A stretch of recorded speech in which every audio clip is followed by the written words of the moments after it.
Жастар ел болашағы ата-ана ватанның сыныпы. Тілінің үдесінен шығу үшін жастар тәрбиелі ірі білуі қажет. Кез келген ортада бәсекелестік болатыны рас.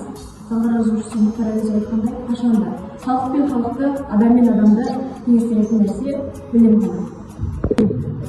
Бүгін президент елбасы Нұрсұлтан Назарбаев адам ұлттық сипаттарын өзіне дәлелдеп түсіндірді.